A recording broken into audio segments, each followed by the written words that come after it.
One, two, three, four.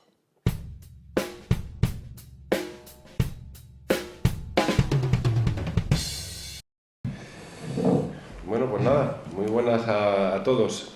Yo no traigo ni proyecciones, ni vídeo, ni nada, y un poco vengo a contaros mi experiencia en la industria musical, y además creo que soy el único de los ponentes, ¿no? que es, entre comillas, un ejecutivo de la música, que tiene una compañía o que ejerce de management y hace ese tipo de trabajo, ¿no? O sea, que es una visión pura y dura del que se gana la vida sin ser artista en este negocio, ¿no? Entonces, un poco yo como me he planteado este pequeño encuentro con vosotros y con esto que está en el internet, es primero hacer una pequeña contextualización de cómo los cambios tecnológicos son los que configuran a los diferentes agentes que trabajan en la música y que hay alrededor de la música, ¿no? Y cómo eso ha ido cambiando hasta el momento en el que encontramos ahora. Y ya a partir de donde nos encontremos ahora, que está todo por escribir, esto ya es una cosa que Dios sabe lo que pasará, ¿no? Pero a la vez os voy a contar un poco mi experiencia personal y bueno, y poco a poco vamos ahí metiéndonos en faena. Cuando hablo de música, hoy me voy a centrar un poco más en el concepto de la música que he trabajado yo, que básicamente, salvo casos excepcionales, que he trabajado con artistas de flamenco como Enrique Morente, José Merceo, con Arcángel, la mayoría de los artistas con los que he trabajado son artistas de pop rock. Entonces, mi experiencia un poco se basa en eso, pero bueno, voy a intentar contextualizarlo de una manera. Entonces, a principios, o sea, la música existe del principio de la humanidad, ¿no? Entonces, hace siglos y siglos, pues, ¿qué pasaba? Pues que se transmitía, los que iban cantando de pueblo en pueblo, se transmitían las canciones, había una herencia, y entonces el tío que iba de pueblo en pueblo cantando es el que se ganaba la música, el que se ganaba la vida con esto, y tendría a lo mejor alguna gente que le ayudaba a ir a un pueblo y a otro, iba de pueblo en pueblo cantando, ¿no? Entonces llegó la primera revolución tecnológica, que fue la imprenta. Entonces, la imprenta, y con la imprenta empezaron a nacer lo que son un poco los derechos de autor. Ya voy a pegar un salto muy grande, ya estamos en el siglo XX. Y cuando empieza toda la historia de los derechos de autor, las editoriales, que es uno de los agentes importantes que trabajan en la industria musical, o sea, hoy en día hay tres agentes importantes, que son las editoriales, las discográficas y los managers o los agentes de contratación. En grandes líneas, estoy hablando un poco en grandes líneas. Pues cuando llegó a principios del siglo XX, los que cortaban el bacalao eran los autores y con ellos los editores, que los editores son los que firman un contrato con los autores, registran su obra y se encargan de gestionar y de dar a conocer y de promocionar esas obras. En aquel entonces, a principios del siglo XX, en las 2-3 primeras décadas, pues en Nueva York había una cosa que le llamaban el Tin Pan Alley, que era un edificio donde estaba todo lleno de compositores. En cada cuarto había un compositor con un piano y todo el rato componiendo canciones. Entonces estaban los editores que cogían esas canciones y contrataban a unos tíos que lo llamaban los pluggers, que eran los que se encargaban de coger esas canciones e intentar promocionarlas para que la gente las cantara. Entonces es muy curioso, pero el negocio estaba en vender partituras. O sea, hay una película, creo que es James Stewart, que va sobre la vida creo que es de Cole Porter, no estoy seguro, pero me recuerdo que en la película se ve, es curiosísimo, porque se ve como unos grandes almacenes tipo el Corte Inglés, y en la parte de la música, en vez de haber discos, pues estaba todas las mesas llenas de partituras, y la gente llegaba, compraba la partitura, se la llevaba a su pueblo, y la gente tocaba su partitura, ¿no? Entonces, en aquel momento, pues, y sigue siendo el autor de una canción, sigue siendo importantísimo y sigue teniendo un poder bestial, pero en aquel momento eran verdaderamente los pichas, y fue la irrupción de la radio cuando empezó la radio a masificarse ya entre guerras, o en la Segunda Guerra Mundial, la Primera Guerra Mundial, en toda esa época. poco a poco empezaron a nacer el concepto de las grandes estrellas. O sea, a través de la radio, pues había esa gran estrella que cantaba canciones que casi nunca eran canciones que él componía. O sea, estamos hablando pues cuando empezaba Frank Sinatra o cuando toda esa época eran las grandes estrellas de la radio, y la radio cambió el negocio. O sea, llegó otro cambio tecnológico que cambió el negocio. Y entonces era casi más importante, pero casi más importante el intérprete y la gran estrella de la radio que el autor. O sea, empieza a tener mucha importancia el intérprete, que hasta entonces no era tan importante. O sea, era más importante la partitura, lo que era la composición, que en cada pueblo lo interpretaba una persona diferente, que el artista, ¿no? Entonces la radio revoluciona eso, aparecen los grandes intérpretes, y con la radio posteriormente empieza a desarrollarse lo que es la industria discográfica. Con el desarrollo de la industria discográfica y con la radio se crea un modelo de negocio que empieza a florecer en la posguerra de la Segunda Guerra Mundial, donde a finales de los años 40, con las grandes orquestas de swing, llega el rock and roll, empieza a desarrollarse la industria musical y se crea un modelo que ha durado pues hasta hace casi 12 años o 10 años, con el siguiente cambio tecnológico que ha sido la digitalización de la música y la aparición del fenómeno de la Internet. Entonces, ese modelo de negocio empieza de una manera tímida con los singles, la gente vendía singles y era como se vendían singles y eran las canciones, los singles, las estrellas, y un poco yo creo que fueron casi los Beatles los que, pues casi con el Sgt. Peppers o un poco antes, seguramente hay otros casos, ¿no? Pero fue un poco a mediados de los 60, principios de los 60, mediados de los 60, cuando empieza a aparecer ese concepto del LP, que de repente era una colección de 10 canciones con un concepto determinado que se desarrollaba de una manera y con una determinada forma de ser, y ese modelo es que es muy curioso, porque es algo con lo que yo me he educado y muchos nos hemos educado, pero es salvado. O sea, ya no existe esa historia del LP, pero bueno, durante toda esa época, o sea, estamos hablando de los 50, 60, 70 y 80 y 90, han sido casi 40 años de un modelo de negocio donde había, donde es un modelo que ha ido creciendo, el negocio musical ha ido creciendo constantemente. O sea, se ha ido vendiendo cada vez más discos y cada vez más discos. Con la aparición del CD también hubo una revitalización del modelo de la música, ¿no? Porque de repente venderse el vinilo en otro formato, entonces todo el mundo compraba ese formato, aunque lo tuvieras en vinilo, te lo comprabas en CD, y a principios de los 90, cuando fue el boom del CD, pues hubo también un momento brutal a nivel de dinero, ¿no?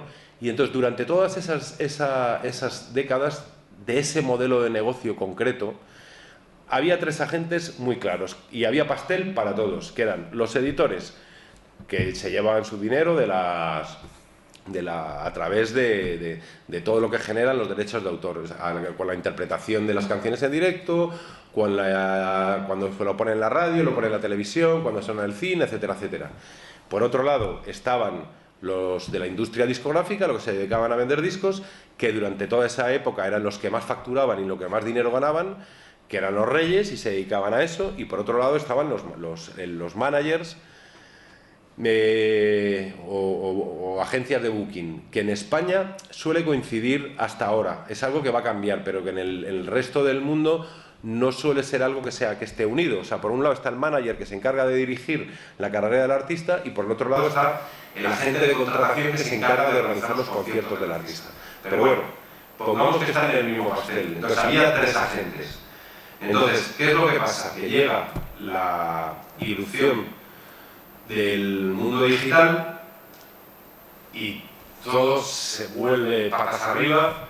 De golpe, la industria discográfica empieza a perder, empieza a dejar de facturar muchísimo dinero, caen las ventas de una manera radical, la gente se descarga las canciones gratis, se pierde totalmente fuelle, y las compañías discográficas se ven en un momento donde o empiezan a cambiar su modelo de negocio o no van a subsistir. Entonces, a partir de ahí, pues yo creo que desde hace 10 años estamos viviendo un proceso donde todo se está reajustando y todavía no sabemos dónde va a acabar. O sea, las editoriales, los managers, las discográficas, entonces se encuentran en un momento en el que caen sus ingresos, sobre todo en el caso de las editoriales y en el caso de las discográficas principalmente, y entonces está todo reajustando y nadie sabe un poco cómo va a acabar todo esto hasta que la ley de propiedad intelectual no se desarrolle de una manera más seria y la gente se acostumbre a consumir música de una manera legal. Parece ser que ahora el streaming, todos los artistas y todas las discográficas se quejan de que no les llega ingresos suficientes, pero es algo que va creciendo.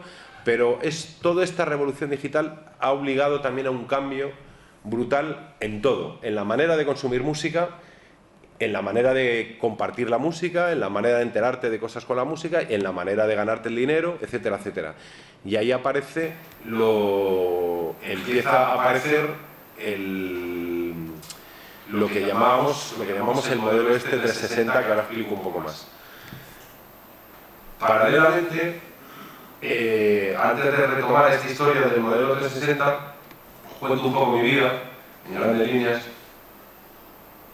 para que me situéis un poco. Entonces, yo siempre he sido un gran fanático de la música desde pequeño, y por casualidades de la vida, pues desde muy pequeño ya conocía mucha gente del mundo de la música, ¿no? Y estaba muy bien relacionado, y yo estudié económicas. Y cuando acabé la carrera, mientras estudiaba la carrera, pues había trabajado pues, pinchando en bares, incluso trabajé en una productora que hacía videoclips y conocía a muchos artistas y estaba muy relacionado, iba a muchos conciertos desde que tenía 15 años o 14 años. Y cuando acabé la carrera, pues casualidad de la vida, conocí a uno y tal, y acabé de AR, que son los que se encargan de buscar el talento y de contratar a la gente en las compañías discográficas, y de jefe de producto, un poco que dirigía las campañas de marketing en RCA, que era una compañía que pertenecía a BMG, que hoy pertenece a Warner. O sea, que esto ha sido todo una locura de fusiones y tal. En aquella época, cuando yo empecé a trabajar hace 25 años, pues habría como 6 compañías, ahora quedan 3, digo, multinacionales y grandes. Ha habido un cambio tremendo, ¿no? Y empecé a trabajar ahí y yo, claro, me dedicaba a firmar artistas, a desarrollar artistas, y era un momento potente, porque fue a principios de los 90, fue cuando yo empecé a trabajar, y era un momento donde había dinero, donde se generaba pasta y donde pues había unos modelos también, seguía habiendo unos modelos de desarrollo de artistas muy concretos, ¿no? Había 3 o 4 medios en la vieja, estaba el Radio 3, estaba no sé cuántos, los periódicos, las revistas, 4 o 5 cosas, y era un modelo muy establecido y muy claro de trabajo. Ahí empecé a trabajar con artistas y fiché a artistas como Los Enemigos, como Los Planetas. Trabajé con artistas como Kiko Veneno, que saqué el disco de Échate un cantecito, con un grupo que se llama La Marabunta, Cara Oscura. Empecé a trabajar con grupos latinoamericanos y a publicar en España grupos latinoamericanos y a desarrollar un poco pues, artistas latinoamericanos en España. Y tenía, entre comillas, como había dinero, pues tenía cierta libertad para poder para poder trabajar con artistas que en principio muchos de ellos hacían perder a la compañía. O sea, yo me acuerdo que cuando yo fiché a Los Planetas, que ahora es un grupo muy establecido, con el primer disco, pues vendimos 2.000 copias. O sea, fue un grupo que dio pérdidas durante el primer año, o los 2 primeros años. Ahora ese disco ha vendido más de 50.000, pero... Y el caso de Kiko Veneno también, era un caso que venía de... ¿Sabes? Nunca había vendido discos Kiko Veneno, era un artista que lo cogió Santiago Userón y la gente de Radio Futura con su oficina, hicieron ese disco de Échate un cantecito, y yo cuando empecé a trabajar con el disco no vendía nada. ¿Sabes? No conseguíamos que sonara en ningún lado, ni lo ponían en ningún lado, y era una cosa, digo, ¿cómo vamos a vender esto? Y al final Santiago Userón montó una gira con Kiko Veneno, que se llamaba Kiko Veneno y Juan Perro vienen dando el cante, y eso fue lo que disparó ese disco y le dio la popularidad, hizo que vendiera, ¿no? Pero yo trabajaba con artistas que en principio lo que llamaban artistas de desarrollo. Algunos vendieron, otros no vendieron, y estuve 3 años trabajando ahí. De ahí me fui a trabajar a la editorial de Warner, o sea, cambié de sector, o sea, había trabajado en la industria discográfica y me cambié a la al mundo editorial. Estoy hablando ya de 1995, 96 más o menos, y empecé a trabajar de otra manera. Fue una época en la que lo que hice fue, era un momento en el que había muchísimos sellos independientes en España que estaban naciendo y que eran la mayoría muy amateurs, y entonces empecé a trabajar con la mayoría de los sellos independientes que había en ese momento y les ayudé a montarse su propia editorial, a que ellos tuvieran su propia editorial, y trabajé pues con sellos como Monster, Siesta, Elephant, Superfuge, Grabaciones en el Mar, con muchísimos sellos, les montaba su editorial y para que ellos les ayudábamos financieramente para que pudieran financiar los discos independientes que hacían, y desarrollamos un poco todo eso que se ha venido a llamar ahora el indie, entre comillas. También trabajé otro tipo de estilos, trabajé con el hip hop y la verdad que durante los 3 años que estuve en la editorial pues me sentía un poco como que estaba pero que no estaba, porque al fin y al cabo hacías un contrato, cerrabas una historia y tal, pero no me veía realizado del todo porque no me veía implicado lo suficiente en la carrera del artista. Y como siempre también me ha gustado mucho los conciertos, estar con los artistas, salir por aquí, salir por allá, pues me veía un poco fuera de todo y me salió la oportunidad. Empecé a trabajar, firmé a la editorial de Jarabe de Paro, que estaba en Virgin, y firmé a Amaral la editorial y lo coloqué en Virgin. Entonces empecé a tener un contacto muy directo con Virgin y ellos me ofrecieron la posibilidad de montar un sello que se llamaba Chewaka. Bueno, que lo llamé Chewaka porque de pequeño me llamaban así. Y entonces monté ese sello que se llamaba Chewaka. Monté ese sello discográfico a mediados finales de los 90 y ahí empecé otra andadura profesional. Y ahí firmé artistas como, pues uno de los primeros artistas que saqué fue a Manu Chao, porque él lo conocía de los bares de Madrid y él estaba medio ligado con Virgin, y le digo, oye, pues voy a montar un sello, ¿te apetece que te saque conmigo? Tal, y el tío, venga, para muerte, tal. Y empecé a trabajar y hasta desarrollar Manu Chao. Me ayudó también a cambiar de estilo, porque había estado durante una época trabajando dentro del mundo indie y estaba un poco saturado, porque a mi juicio era un mundo muy anglófilo, ¿no? Porque eran todos artistas, menos los Planetas y 4 más que había, todos cantaban en inglés. Bueno, en inglés, en alemán. Y entonces era como, vaya, pues tampoco me veía muy...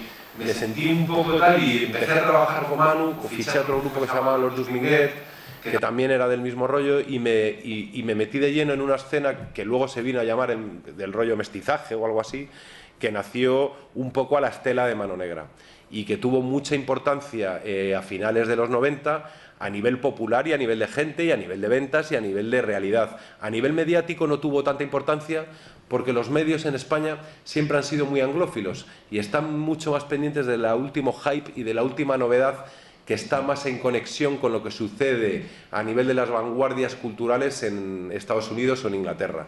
Las cosas que vienen de Latinoamérica o que tienen algo de tal, enseguida le meten el world music y nunca ha tenido la misma repercusión mediática, pero sí que tenía una repercusión popular. A partir de ahí, pues trabajé con grupos en el sello Chewaka como Astrud, que firmé, como Chucho, que ya había trabajado con él con los Surfing Bichos en RCA. Trabajé con Los Enemigos otra vez, que es un grupo con el que he trabajado siempre a lo largo de mi carrera. Trabajé con Los Delincuentes, que es un grupo que también firmé cuando estaba en la época de Chewaka, y de ahí me empezó a ir muy bien. Y entonces los de Virgin me dijeron, vale, ¿por qué no te haces el director artístico de Virgin y llevas tu sello Chewaka a la vez? Y yo, vale. Y empecé a trabajar como director artístico de Virgin y fui firmando artistas para Virgin. Ahí trabajé también con José Merced, trabajé con Jarabe de Palo, con Amaral, con Jorge Drexler, con millones de artistas. Y luego seguía trabajando en Chewaka, donde conocí a Enrique Morente, empecé a trabajar con Enrique Morente dentro del sello Chewaka, saqué a su hija Estrella, y tuve una época muy bonita, con mucho dinero, donde todo iba muy bien. Y de repente llegó la internet y se fue todo a tomar por culo. Entonces empezaron a llegar las fusiones de las empresas. Virgin la había comprado EMI a principios de los 90, pero cuando las ventas empiezan a caer, pues empiezan a reducir costes, a reducir gastos y fusionan las empresas. Entonces, Virgin se mete dentro de EMI, me veo metido en una estructura un poco más grande, estuve durante una época dirigiendo Virgin y luego me hicieron director artístico de EMI para España y Portugal y estuve durante muchos años pues trabajando en esa estructura, pero las ventas seguían cayendo, las compañías iban fusionándose y yo personalmente me veía un poco como que ya no estaba haciendo lo que quería, ¿no? Estaba pasando la mayor parte de mi tiempo reunido en conferencias de teléfono con los jefes de Inglaterra, los que te ponían el dinero, con no sé cuántos y tal, y decía, ¿y qué hago aquí? Y de repente me vi trabajando también que fichaba, artistas que fichaban, que me gustaban pero no me gustaban, o veía posibilidades comerciales, pero que no me sentía tan implicado. Por ejemplo, yo que sé, Vanessa Martín, pues una artista que fiché yo en aquella época y tampoco me gusta lo que hace, una chica bajísima, pero no conectaba tanto con ella o como con Pitingo, que le saqué su primer single, o otro tipo de artistas. Y cuando todo se iba reduciendo de personal y el trabajo y tal, pues de repente, en el peor momento de todo, cuando todo estaba cayendo, dije, pues mira, me voy a montar mi negocio. Y ahí me monté esta empresa del Volcán. Y ahora vuelvo a unirlo un poco con lo que estábamos hablando del modelo 360. Y entonces, de repente, como los ingresos de las discográficas caen y no se sostienen únicamente con la venta discográfica, tanto las compañías multinacionales como las pequeñas, como todo el mundo, empiezan a intentar, en prejuicio del artista, todo se ha dicho, a firmar unos contratos donde tú controlas toda la carrera del artista de alguna manera. Entonces, los negocios, en vez de ser un negocio únicamente de vender discos, se convierten en que tú, si eres el que llegas primero, descubres un artista, le firmas un contrato editorial, discográfico y de management. Y con ese contrato, que es un contrato de 360 que dicen, empiezas a trabajar. Entonces, a partir de ahí, ¿qué es lo que haces? Pues depende. O sea, es ahí, en mi caso, pues yo monto una compañía que al principio éramos muchas personas, luego se ha ido reduciendo, pero teníamos una pequeña oficina de management, yo tenía un acuerdo con una editorial, que es la editorial de Warner, en la que yo trabajé hace años, que me administraba mi catálogo, pero yo tenía una editorial que firmaba los contratos editoriales y yo sacaba los discos y saco los discos. Entonces, tengo 3 patas del negocio y trabajo en las 3 patas del negocio. Lo mismo sucede ahora con las compañías multinacionales. Todas las compañías multinacionales, a los artistas que llevan nuevos, les firman los 3 derechos. Otra cosa es que luego hagan el trabajo de los 3 derechos. Yo, en el caso mío personal del Volcán, pues hay artistas en los que yo directamente llevo el management y los conciertos y las agencias de booking. O sea, hay artistas con los que llevo, por ejemplo, en el caso de ahora que estoy sacando el último disco yo de Crepúsculo, pues yo le organizo los conciertos, la editorial, el management, lo que haga falta, porque es un artista pequeño y tal. En el caso de Cenet, también organizo yo todo. Organizo los conciertos, los tal, no sé cuántos. Con los planetas que he vuelto a trabajar después de años, únicamente llevo el management. Hay una agencia, que son los de Primavera Sound, que llevan la contratación de los conciertos. La discográfica la llevaba Sony, ahora no se sabe quién la va a llevar, lo llevaban los de Primavera Sound, o a lo mejor no, pero yo únicamente dirijo su carrera de alguna manera y soy su manager. En el caso del Canijo de Jerez o de Tomasito, que son de por aquí, pues tengo una agencia de contratación que trabaja conmigo y que está mucho más especializada en ese tipo de circuitos y hace ese trabajo y nos repartimos, somos socios y nos repartimos las ganancias que hay en la agencia de contratación. Pero si no tengo los 3 derechos y tengo una compañía que es de 360, mi compañía no aguanta, porque los ingresos discográficos se han ido a tomar por culo totalmente. O sea, cada día conozco menos gente que compra CDs, o sea, nadie compra CDs. O sea, ya directamente en los stores de Mac no tienes la cartuchera para meter el CD. Vas al coche y ya no te puedes comprar un coche con un CD, ya están todos ahí con el USB o con lo que sea. Entonces, y el consumo de música digital, pues bueno, poco a poco va creciendo. O sea, yo noto que todos los años va creciendo y cada vez recaudo más gracias al streaming.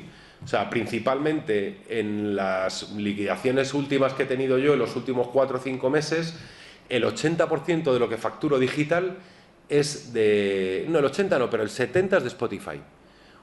Y un 20 de YouTube. Y un 10 de cosas extras, que ya nadie se paga por iTunes por descargarse una canción. Pero bueno, a lo que voy es que este es un modelo que está en constante evolución. O sea, la industria de la música está en constante evolución porque todavía no se han asentado las bases de cómo va a funcionar. Entonces, ¿qué es lo que va a pasar ahora? Pues no tengo ni la menor idea. ¿Sabes? Ahora el mundo del streaming a nivel de venta digital pues está cambiando de manera vertiginosa. La semana pasada Apple estrenó su plataforma de streaming. ¿Qué va a pasar ahí? Pues no lo sé. O sea, los que están escuchando Spotify en España, que es la plataforma de streaming más potente, ¿se pasarán a Apple? Pues no lo sé. En Estados Unidos, que no está menos desarrollado, vete a saber. Ya hay dos plataformas muy potentes de streaming que van a ser Apple y Spotify. En Francia, por ejemplo, hay una que se llama Deezer, de la que contaba Carlos, porque tiene un acuerdo con la Telefónica de Francia. Entonces, cuando te das de alta en Telefónica, tienes la plataforma de Deezer metida dentro de tu paquete. Es una cosa un poco compleja. ¿Qué es lo que va a pasar con la venta discográfica? Pues que se convertirá en una cosa de derechos. O sea, los formatos desaparecerán, entre comillas. O sea, el vinilo, pues ya veis, todo el mundo dice, no, ahora el vinilo tal, pero no se vende nada. Vendes a 500 iluminados que les sigue gustando el vinilo, yo entre ellos, pero estoy seguro que volverá el casete. Y vete tú a saber si no vuelve el VHS o el Betacam, ¿sabes? O sea, yo me lo creo todo. Y el CD sobrevivirá. Y habrá gente que tiene en su casa un aparato de CD y le gusta el CD y sobrevivirá. Pero estamos hablando de cantidades respecto a lo que es la venta musical, yo calculo de un 5%. O sea, el streaming parece ser que es algo que ha venido para quedarse durante muchos años porque tú no almacenas nada en tu casa, no almacenas nada en tu ordenador y consumes la música y hoy por hoy para mí es a muy bajo precio. O sea, YouTube lo tiene, bueno, bajo precio. Aquí el que se lleva dinero son los de la Telefónica que les pagas el ADSL con los meses. Eso está claro. Y llegará un momento en el que eso se regule. Porque llegará un momento en el que todo ese dinero que ganan los de Telefónica, algo nos tendrán que dar a nosotros, que son, gracias a nosotros están ganando dinero, ¿no? Porque la gente tiene el ADSL. Pero el negocio un poco va por ahí, y la manera de consumir la música pues ha cambiado. Yo soy de una generación que creció con el equipo estereofónico, ¿sabes? En tu casa, los dos baffles ahí puestos con tu tal. Eso ya la gente no lo tiene. O sea, la gente escucha la música, digo la mayoría de la gente, con un puto móvil. O sea, eso es de cachondeo. No te digo un móvil enchufado a un aparato con Bluetooth o no sé qué. No, con el móvil, directamente así, le ponen ni cascos. O sea, la manera de consumir la música ha cambiado de una manera brutal. Y más que va a cambiar. Y la manera de informarse de la música también. O sea, antes pues tú hacías tus recopilatorios, se los pasabas a tus colegas, ahora le haces una lista de reproducción, se la mandas por Spotify. Es todo mucho más inmediato, la música se consume de una manera mucho más inmediata y es muy difícil saber cómo va a ser el modelo de negocio de la música. Está claro que hay alguien que tiene que especializarse en lo que son hacer conciertos, pero tendrá que repartir su pastel en el resto de la gente que trabaja. Yo antes fichaba un grupo, me gastaba un dineral en promocionar ese grupo, vendía discos de ese grupo y rentabilizaba mi inversión. Y el que estaba haciendo la contratación, vamos, ese la veía venir. O sea, de repente llegaba un tío, invertía la pasta, ponía un grupo ahí y tal, le llegaba la demanda y vendía los bolos. Pues ahora no, ahora tiene que dar parte del dinero que gana a la gente que está invirtiendo en la carrera de ese artista. Porque tú fichas un artista y no es, esto no es como, pues sí, hay 4 o 5 fenómenos de internet, pero esto no es como yo grabo un disco, lo pongo en internet y si está de puta madre va a gustar. No es así de sencillo. Hay que invertir dinero, hay que tener pues una buena campaña de promoción, que la promoción offline, no online, no la de los medios de Facebook, internet y tal, la online sigue siendo la más potente. O sea, sigue siendo mucho más efectivo cualquier aparición en televisión que no sé cuántas descargas de no sé qué. ¿Sabes? El mundo todavía no evoluciona de esa manera, aunque estamos cambiando mucho. Entonces, no se sabe cómo va a acabar esto. Hoy en día, pues llega un manager ve a un artista que le gusta y cree que tiene posibilidades, y lo que hace el manager es firmarle un contrato 360. ¿Y qué es lo que hace con eso? Pues va a una discográfica y le dice, mira, te voy a dar este cachito y tú me das este cachito y llega a un acuerdo para que la discográfica haga un negocio. Y al final el manager se convierte en discográfica, editorial, management y todo. Los editoriales también hacen eso. Yo, por ejemplo, con uno de los artistas que trabajo, que es Tenet, es un artista que me viene de una editorial. Que me viene la editorial y me dice, hemos firmado a este artista con un contrato 360. ¿Quieres desarrollarlo tú? Vas a llevarte los discográficos y el management y te damos un cacho en la editorial. Y yo, vale. Entonces, aquí un poco el que llega primero y descubre a ese artista, cierra ese contrato y luego negocia con él, es el que tiene las bazas para desarrollarlo. Pero sigue habiendo pequeños agentes, lo que pasa es que el pastel se reparte de otra manera. O sea, es el modelo 360, pues es eso, pues que tú firmas todo, pero luego, ¿cómo llevas a cabo eso? Ni siquiera las compañías multinacionales, algunas sí tienen sus propias agencias de management. Por ejemplo, Warner lo que hizo fue comprar Getin, que es una empresa muy potente que llevaba a La Oreja de Van Gogh, es una empresa de País Vasco que llevaba a Lesubao, a la empresa de Van Gogh, a Tucandú, a no sé cuántos, pues compraron esa empresa. Y los artistas que llegan a Warner, la mayoría intentan derivarlos a esa empresa que es suya. También han comprado una plaza de toros. O sea, es una parte de la plaza de toros de Madrid para poder hacer conciertos. También se han asociado varias grandes compañías y montan grandes... para comprar lo que era el Palacio de Deportes de Madrid, pues es de varias compañías, de Live Nation, de varias promotoras. Entonces, el negocio está como muy pequeñito y muy repartido en muchos sitios. Y vete tú a saber a dónde va a llegar. Entonces, yo, en mi experiencia personal, pues yo trabajo con un artista y con cada artista que tengo intento hacerle un traje a medida. Intento ver, dependiendo del artista, porque la mayoría de las compañías independientes o pequeñas como la mía suelen estar más especializadas en pequeños nichos de mercado, ¿sabes? Es como... Pues Elephant, pues es una compañía que está especializada en un determinado tipo de pop independiente, que tal y que cual y que no sé cuántos. Subterfuge, pues tiene su mundo. Munster, pues hace sus reediciones de vinilo y tiene su tal. Las que son de hip hop, de hip hop. La mía al final, pues como me gusta todo tipo de música y gente y de artistas muy especiales, pues trabajo mucho tipo de determinado de artistas que va desde el Canijo de Jerez o Tomasito a Los Planetas, ¿vale? Pues ahí hay un abanico muy amplio. Entonces no me queda más remedio que buscarme socios en cada uno de los artistas para poder desarrollar mejor el trabajo. No es lo mismo una persona que tenga que hacerme el desarrollo de un artista tipo Zenet, que es un artista, entre comillas, más mainstream, dirigido a un público adulto, que a alguien que trabaje a Yo Crepúsculo, evidentemente. Entonces no me queda más remedio que tener un modelo de negocio donde firmo un contrato amplio a los artistas. Pero ahora mismo trabajo con un núcleo de gente muy pequeño, somos 3 personas en plantilla contándome a mí, un par de becarios que son geniales y luego pues busco freelance y me asocio con freelance en el resto de los proyectos.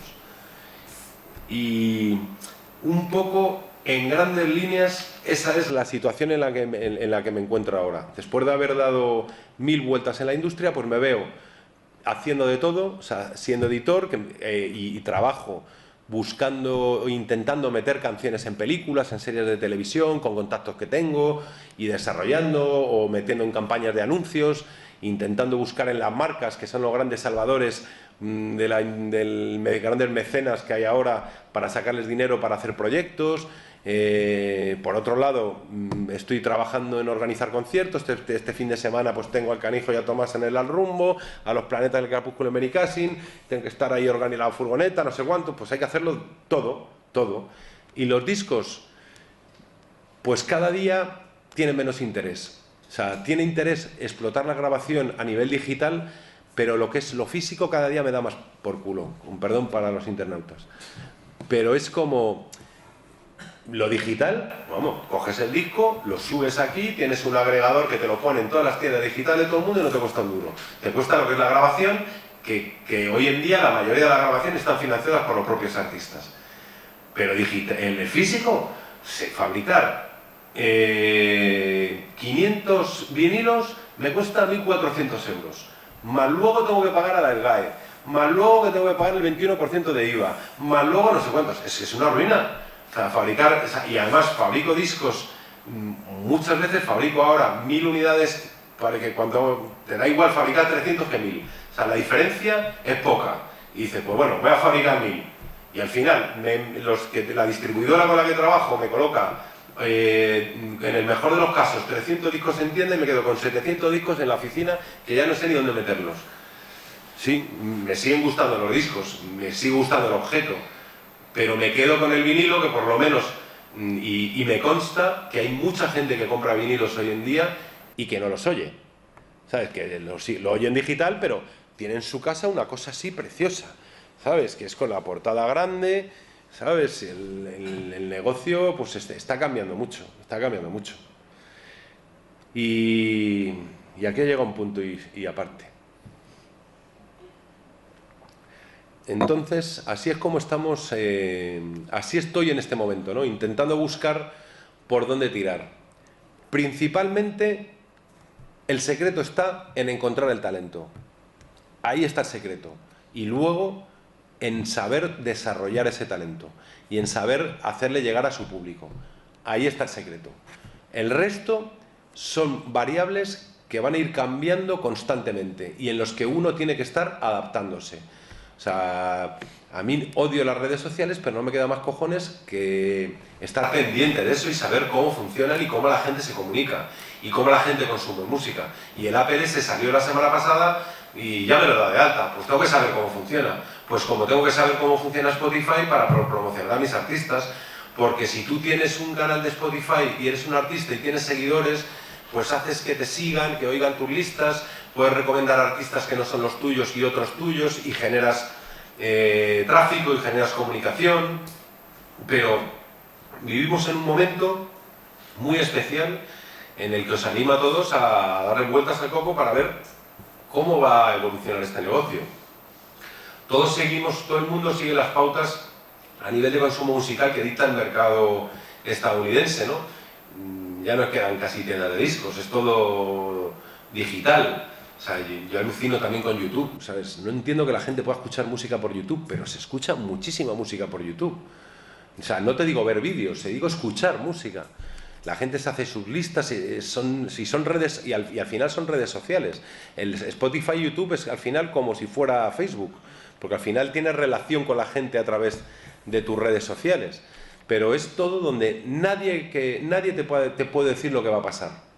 O sea, dependemos, primero, de que la ley consiga adaptarse a esta revolución tecnológica que estamos viviendo para que sea algo justo, porque a día de hoy no es justo. O sea, no es justo que la industria discográfica, la industria cinematográfica y los que hacen series de televisión y los que hacen películas y los que hacen libros y los que hacen periódicos y todos los que hacemos contenidos culturales gastemos nuestro trabajo, nuestro esfuerzo y nuestro dinero. ¿Para qué?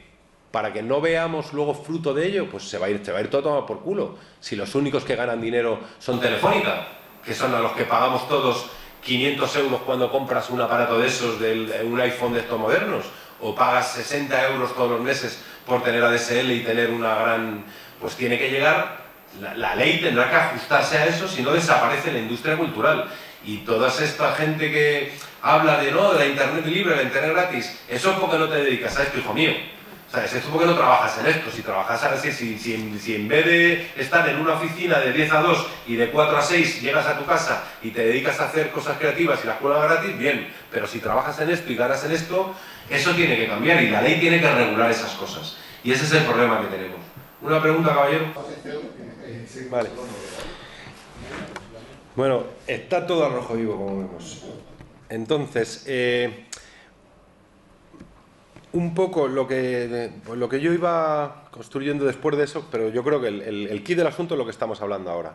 Pero bueno, acabando un poco respecto a lo que es el tema de las posibilidades que te da Internet a nivel de crecer, ¿sabes? Porque evidentemente aquí se hace música muy interesante en España.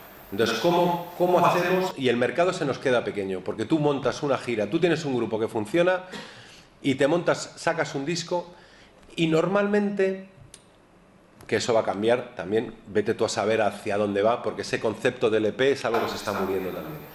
Pero lo que se lleva haciendo hasta ahora es que tú sacas un disco y normalmente giras 2 años con este disco en España. O sea, estás 2 años haciendo tus giras y estás desarrollando ese proyecto y presentando ese disco en España. Pero esto se queda corto. Al igual que los ingleses y los americanos han sabido exportar su música y han sabido trabajar su música fuera de sus fronteras de puta madre, y que es uno de los grandes fuentes de ingresos de su Producto Interior Bruto, la música y su cultura, que la explotan de una manera brutal, pues nosotros tenemos esa asignatura pendiente en España, ¿no? Porque tenemos músicas muy especiales que solo se hacen aquí,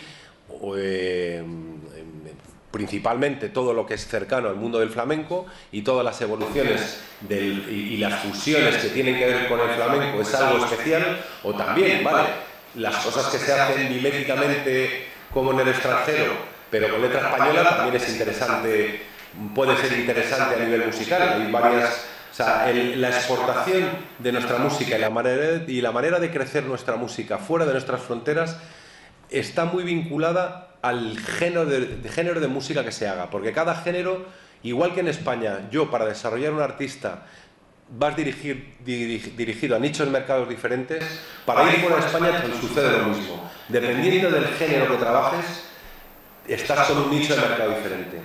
Con Internet la música llega a muchos sitios del mundo, y es más fácil que en cualquier país del mundo haya un fan de determinado grupo. O sea, yo he sacado un disco el año pasado de un grupo que se llama Radio Pesquera, que es una marcianada, es un disco maravilloso que os recomiendo, que es un disco de 2 guitarras, una guitarra eléctrica, que es Pablo Novoa, que era de los Golpes Bajos, que es un guitarrista de Vigo, y uno de Barbate, Nono García. Son 2 guitarras y tal. En España hemos vendido en directo, en los conciertos, pues 800 copias en los conciertos que dan ellos, porque son muy bonitos, la gente va al concierto y lo compra.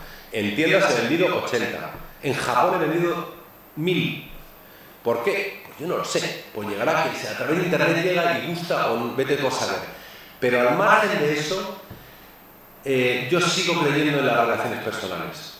O sea, creo que mi experiencia personal, que llevo muchos años trabajando en Latinoamérica, es que tú, para tener un artista que funcione, al margen del género y del nicho de mercado que se dirija, necesitas un socio en ese país.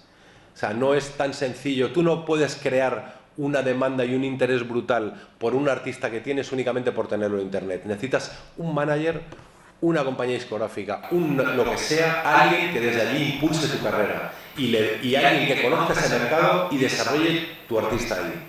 El principal problema que tenemos siempre para desarrollar artistas nuestros fuera de España son los billetes de avión, evidentemente. El coste que tiene trasladar un grupo ahí.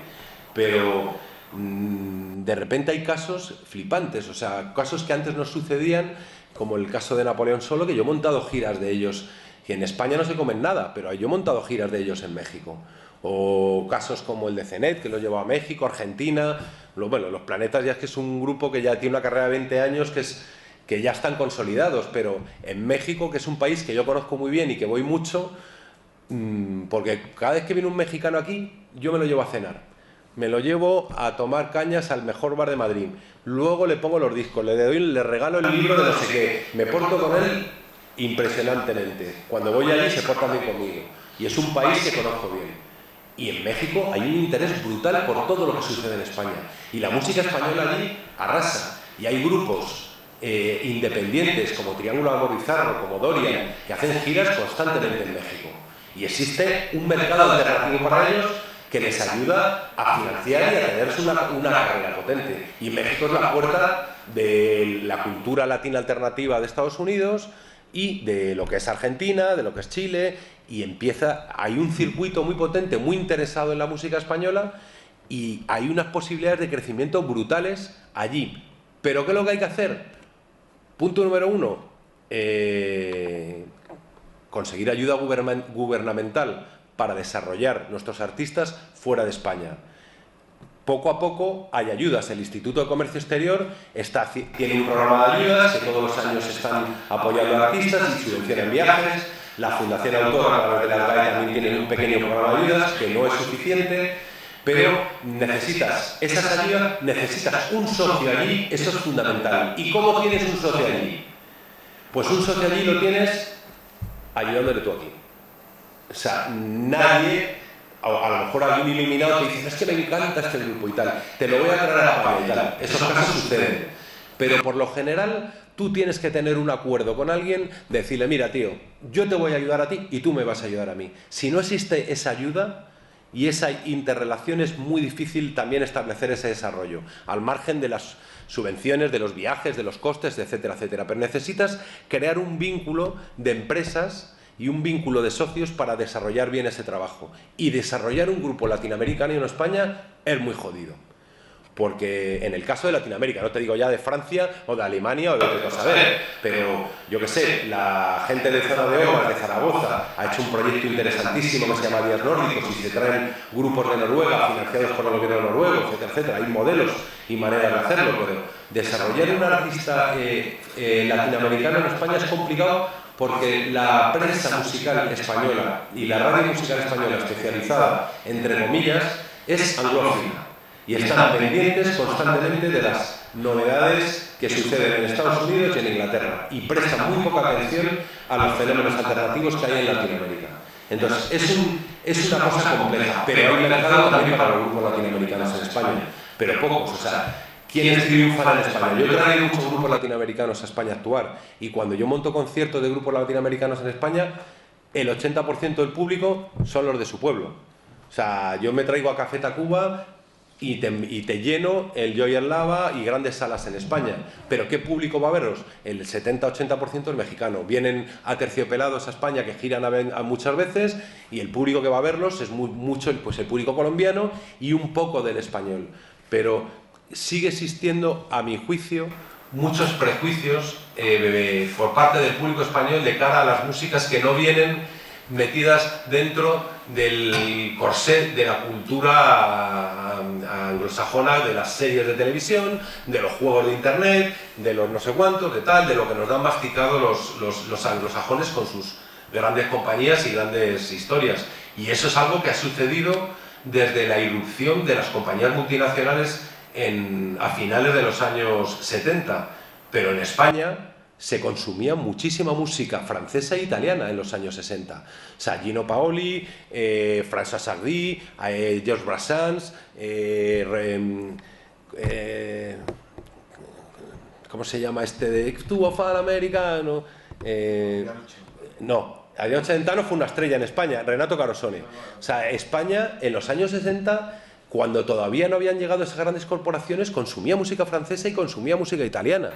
O sea, eso se acabó. O sea, ahora hay muy poca gente que consume música francesa e italiana porque nos consumimos lo que nos dan enlatado y lo que nos viene, igual que el cine, ¿eh? Te estoy hablando es en general. Las películas taquilleras son las que vienen con unas grandes campañas de promoción y de distribución, no las películas francesas y las películas alemanas. Y no es una cuestión de lenguaje, porque aquí en España seguimos siendo igual de que la gente no sabe inglés, es la verdad. ¿Sabes? La gente no... O sea, gracias a Dios está cambiando con las generaciones, pero la gente no... ¿Sabes? Esto que pasa en España de las películas dobladas es de chiste. ¿Sabes? Tú te vas a Francia o te vas a México o te vas a cualquier país del mundo y no te ves las películas dobladas. O sea, te las ponen subtituladas, pero no te las ponen dobladas. Y es que es un problema cultural también. Pero... se puede crecer, o sea, y sobre todo nosotros que tenemos algo como el flamenco, es algo súper exportable y muchos artistas de flamenco nuestros giran por todo el mundo. El problema que veo yo, mi sensación personal es que no hay estrellas de flamenco fuera de España. ¿Sabes? Existe el concepto del guiri que va a un concierto de flamenco porque organiza no sé qué centro y esta es la gran figura del flamenco, le dicen y tal y van a ver flamenco, pero no consumen, no son fans de un artista determinado. ¿Sabes? Estoy harto de que me venga gente a decir, no, Manitas de Plata no conoce ni Dios en España, pero es un tío que ha sido famosísimo en el mundo entero. O cómo han sido los franceses los que han vendido nuestra cultura con los Gypsy Kings en el mundo entero, que son mucho mejores los Manolos. Bueno. Y un poco por ahí van pues mis reflexiones sobre y mi experiencia sobre lo que es crecer, que todavía está por construir.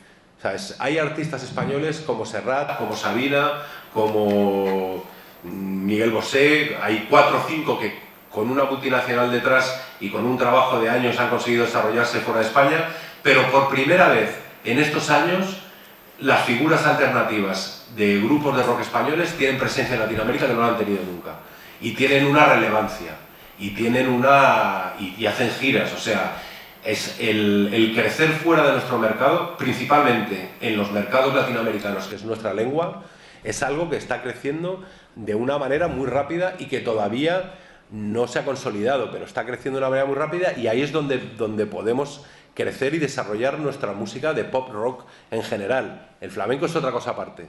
Eso requiere, vamos, eso es un pecado que no hayamos conseguido exportarlo de una manera adecuada, ¿no? Y yo creo que con esto ya nos podemos discutir de lo que queráis.